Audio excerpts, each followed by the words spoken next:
Hello and welcome to our discussion of financial reporting and financial statements for agencies and brokerages.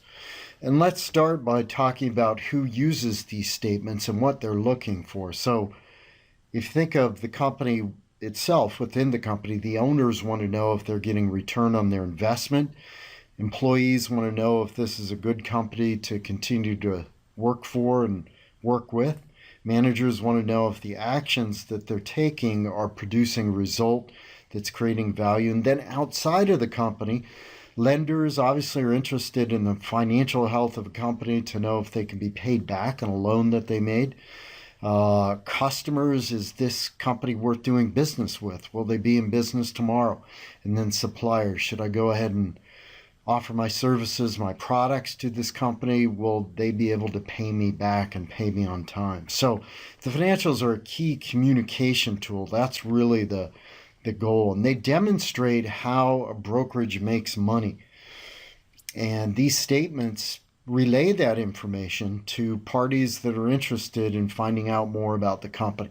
So it's really a reflection of the operations and the strategy of the company playing out and being reflected in the financials. So what we'll talk about in this video, the basic financial statements. Let's get right into it. So the income statement, revenues and expenses. Revenues are economic value created by the company and you're charging a customer for it. So sales revenue.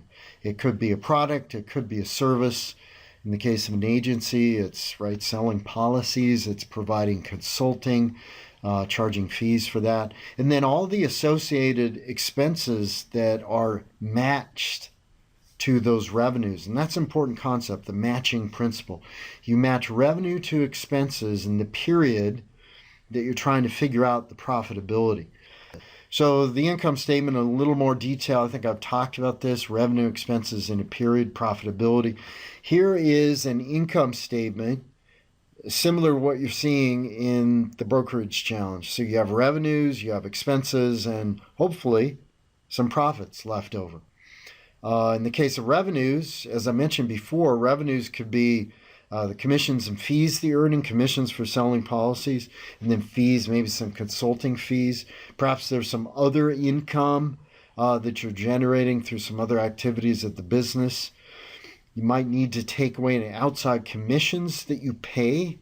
For instance, if another agency is providing you some business, there could be an arrangement where you're paying them an outside commission. So that's just netted out to give you net revenues. You see the line there, and we're going to call that 100%. You see in the column on the right hand side, what is the percent of net revenues that these items are? So we're going to hold that net revenue line as the 100%.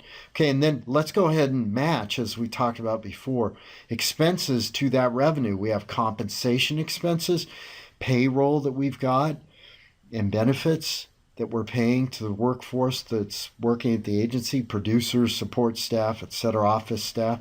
And then we have selling expenses, things like travel expenses associated, again, with the revenue that we're generating in this specific period. And these would be travel expenses related to the activities that we conducted in this period. Advertising campaigns maybe that we've done. We've run some ads.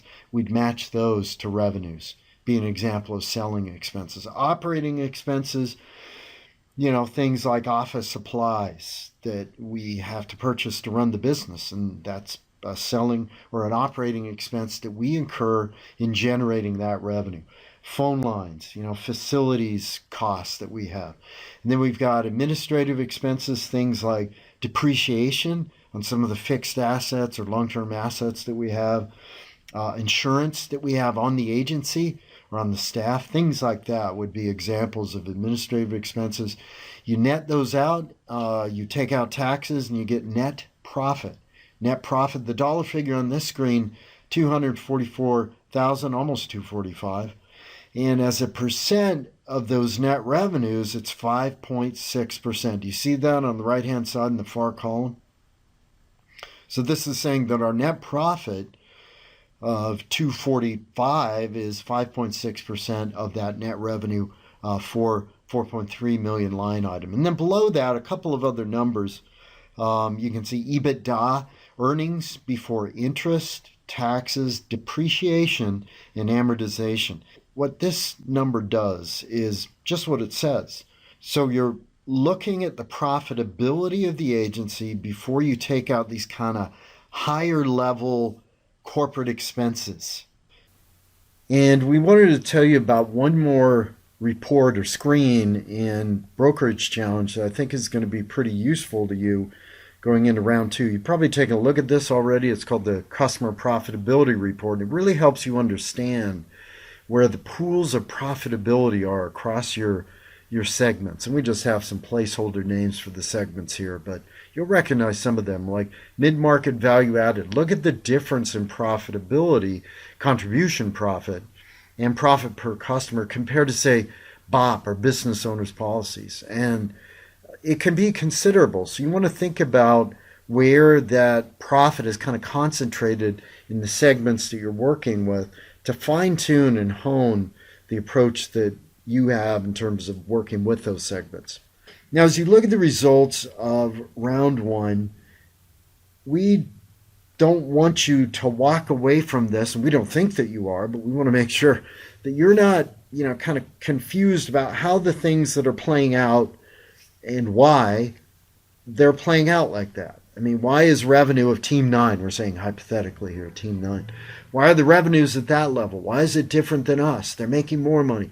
Why are their expenses different than ours? Why do they have more or less profit? Well, it's not happening to you. It's happening to your agency because of the things that you're driving, the decisions that you're making at the agency. So this kind of eye chart screen here, a lot of details, sorry for that. We'll make it available as a PDF. It's just a little kind of thought starter for you about some of the dynamics, some of the things you control at an agency and within the company that you're running in this competition. Some of the things you control that impact new business levels, generation conversion skills, as an example, second bullet point. Carrier appointments, commission levels, those all drive or help drive new business. For renew business, my renewal activity obviously is going to drive that.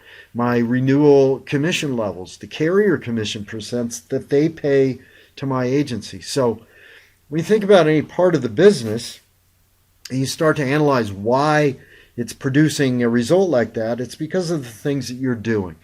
True, the economy has an impact. True, competitors are making moves, and that has an impact on your agency as well. But many of the results, and in large part, the results are driven by the actions that you're taking. That's true as well when it comes to expenses. Maybe say, hey, my compensation expenses or selling expenses are a little too high compared to the other agencies. They're not quite where I wanted. Well, you can look at the advertising and promotion, lead generation allocation. You can think about your headcount and some of the things that drive those expenses. So it's not happening to you. It's happening because you're making certain decisions at your company in the marketplace that are resulting in your agency playing out as it is compared to the other agencies. Okay, so we'll make that available as a PDF. Other suggestions for year two. Pro formas are a forecast. I had a team actually ask me about this. It's a forecast, and it's based upon what competitors did, not what they're doing right now.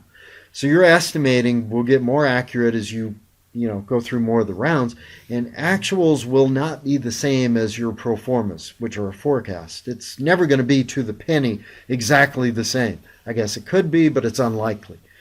You might want to take a look at source analysis and lead generation allocation to specific sources as you think about your coverage of markets. Competitive analysis is available to you. So some things you can be looking at, customer profitability analysis that we talked about, that could really help fuel your thinking and inform your decision making as we go into year two. Okay, that's what I had for you. I hope that helps, and you can take hopefully a fresh look at the numbers, and maybe some of the points in the review have clarified some of those. Good luck in round two. Thanks a lot for watching.